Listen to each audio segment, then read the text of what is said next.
मैं 3 दिन में लौट आऊंगी। मैं तुमसे बहुत प्यार करती हूँ। और मैं उससे भी ज्यादा माँ। लेकिन मैं सबसे ज्यादा।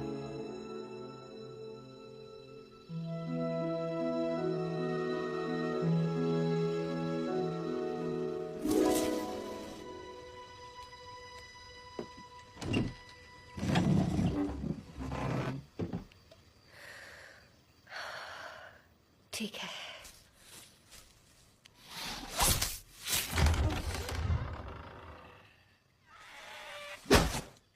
हाँ?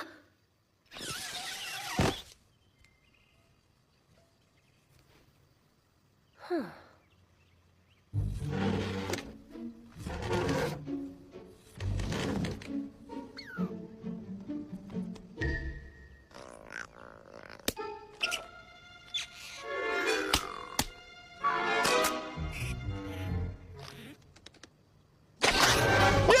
क्या? हाँ?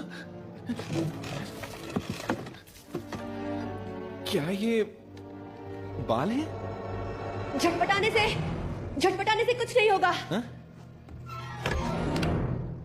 मैं जानती हूँ तुम यहाँ क्यों आए हो, लेकिन मैं तुमसे नहीं डरती। क्या?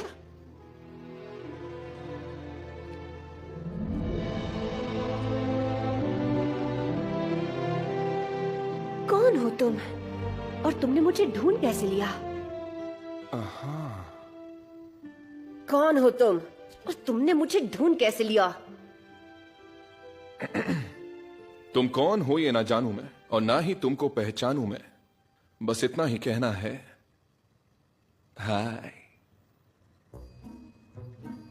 क्या हाल है? नाम है फ्लिन राइडर। क्या चल रहा है? हाँ? और कौन मेरा पता जानता है? Flynn Rider. मेरी बात सुनो सोनिया। रपुंज़ेल। कौन सी मंजिल? खैर छोड़ो। मैं जंगल में घूम रहा था और जंगल में मंगल हो गया। मैंने ये मीनार देखा और नहीं, मेरा झोला कहाँ है? मैंने छुपा दिया है ऐसी जगह जहाँ तुम नहीं ढूंढ पाओगे।